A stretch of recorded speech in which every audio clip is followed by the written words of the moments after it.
Hey guys, Hugh Shang here. Welcome to another Hugh Shang Tutorials. In today's video, we're going to be looking at Pardeen's build that he used against Maru to get into the round of 4 of GSL. So a super strong build, very aggressive. You're going to be able to do quite a bit of damage to your opponents early in the game. Honestly, you're probably going to be able to kill everybody with this build because it's insanely strong. And even though Pardeen uses it as a macro build, it's not exactly a macro build. So yeah, super strong attack, super aggressive. Let's get into it. So 14 pylon already, 16 gate. Kind of breezed past that, but this is pretty standard, so you guys should have a good idea of what I'm doing here. 17 gas. If you guys want to follow along with the build, I'm going to put a build order in the description so you guys can load that up and follow along. And then one more note, I'm gonna make some slight alteration compared to Pardeen's build. Pardeen's gonna go adept first, whereas I'm gonna be going stalker first. So that'll change up the timings very slightly, but you can go adept first if you want, and still follow my build order and it should be fine. Okay, as our gateway finishes up here, we're gonna be adding on a cybernetics core. So this is a little bit different than maybe what a lot of people are using, which is the Nexus first and then Cyber variant. And this is just something that's maybe not new in the meta, but fairly new. And it'll allow us to get a Stalker faster and deny some scouting. After the Cyber, you're going to go 20 Nexus and 21 Pylon. I'm actually going to pause here because this is something that's going to throw you off if you were doing the Nexus first and then Cyber variant. So normally Nexus first, Cyber, you would go gas on 21 and then 22 pylon. We're going to reverse that and do 21 pylon, 22 gas. And the reason for this is our Cyber is a little faster, so in order to start that stalker on time, you're going to need this pylon quicker than normal. There's our gas on 22. Next up, we're going to start our stalker as soon as the Cyber is finished. And you're going to chrono boost this bad boy. You're also going to start up warp gate. So we're getting ready for the attack. It's at this point we're going to stop chrono boosting. We're going to save all of our chrono for the attack. So for blink and for getting our warp prism out quickly, because this is basically designed to kill the opponent. I know Pardeen uses this as a macro build, but it's really not a macro build. It's more of like insanely heavy pressure / all in. But somehow he manages to do some damage and transition out of it. So, but it's pretty aggressive. So we're going to use all our chrono on the attack. After the Twilight, you're going to start up a second Stalker. Or if you went for an Adept first, which is the way Pardeen does it, then this will be your first Stalker. But 2 units. Okay, and then after that, we're going to be throwing down our robotics facility. Or robotics facility, and this will be based off the gas.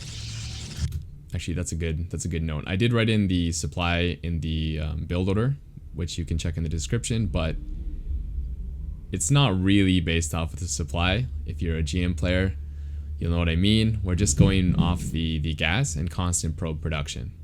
So I'm not really getting this robo at 31 supply. In fact, you can see I'm missing a probe here. It should be 31. But it just kind of lines up nicely if you continuously make probes and then just throw it on the building when you have enough gas, as long as your other timings are on point. So don't memorize like 31 robo and I don't know, 40 gate. It's gonna be too much to memorize. You're never gonna memorize it efficiently that way. And like one little thing will throw you off too. So try to memorize the order and then base it off your money. Okay. Our Twilight just finished. You might think you're going to get blink here, but you're not. It's a scam, as Pardeen would say. Instead, we're going to throw down our gates first and then get blink. So don't think you're missing gas here or something. You're not really missing gas. It's just how the build works. We can't quite afford it yet. Okay, double gate.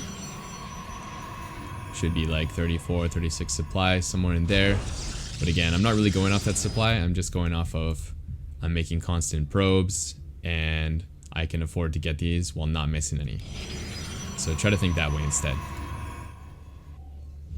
Okay, finally we can get the blink research after these gates. And you're going to chrono boost this bad boy quite a bit. I think we used like 3 chrono boosts on this over the course of the build. So that's why we've saved up so much chrono boost. Then we're going to start an observer from the robo. And you're going to chrono boost this guy as well.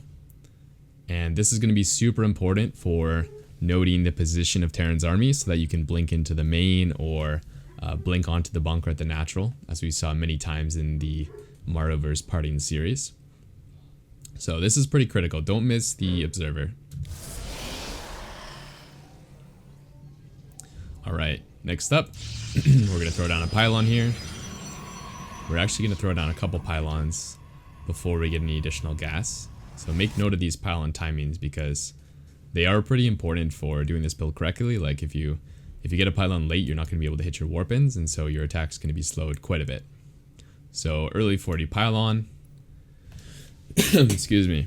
And then we're going to throw down a 4th gateway. Pretty committed attack here. My throat might be dying. Should be good though. Alright. Warp Prism right after the observer.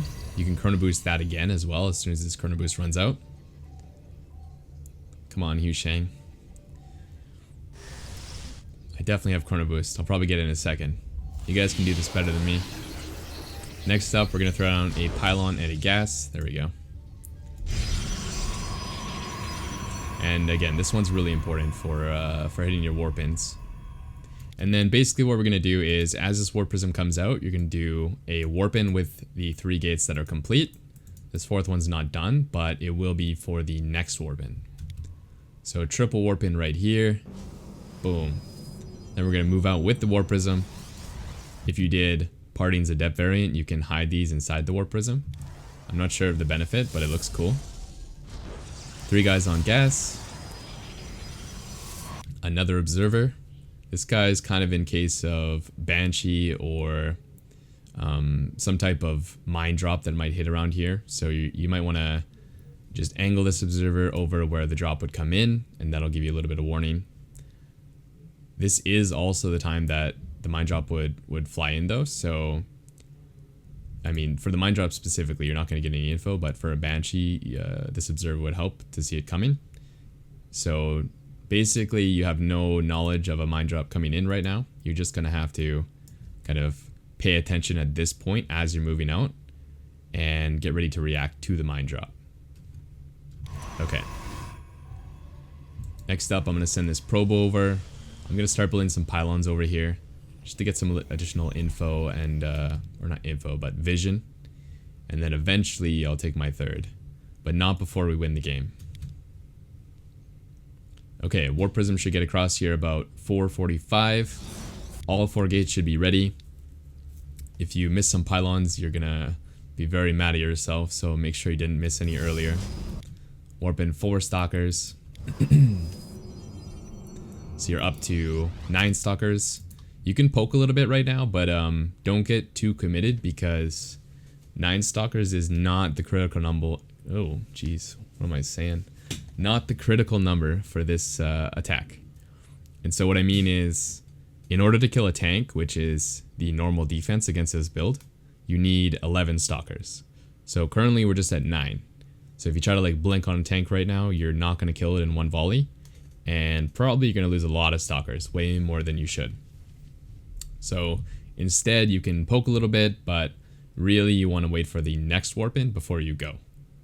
And realistically, blink is not quite finished yet anyways, so there's only so much you can do without that. Throw down another pylon. We're warping in exactly 4 stalkers, so you need exactly 1 pylon every time you do a 4 stalker warp in. Unless you're making probes, of course. Noob AI getting wrecked. Okay, let's warp in 4 more stalker.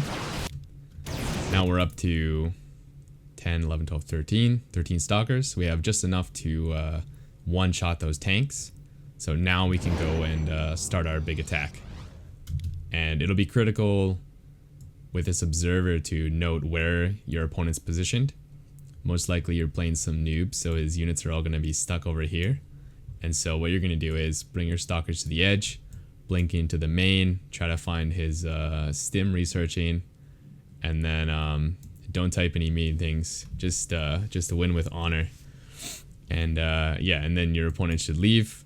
Or alternatively, maybe you mess up your build and you got to transition into a macro game. So this is probably the time you want to throw down a Nexus, maybe start researching charge. There's a bunch of ways to do it actually. I think Parting plays Templar Archives in one game, and then he plays Colossus in another one. So you can pretty much go and do whatever you want after this. But this is the initial attack, and it's super powerful. So if you're executing it the same way I'm here, you're probably never going to get past this point in your games. You're just going to win. And yeah, so hopefully you guys like this build. If you did enjoy this video, leave a like, subscribe. I have lots more sweet, awesome content coming up soon. So yeah, if you guys do have some specific content you want to see in the future, you can leave a comment, let me know what it is. I'd be happy to make some videos on whatever you guys are interested in. So feel free to do that. And yeah, I think I'm done here. Thanks for watching, guys. Have a great day or night wherever you are. Peace.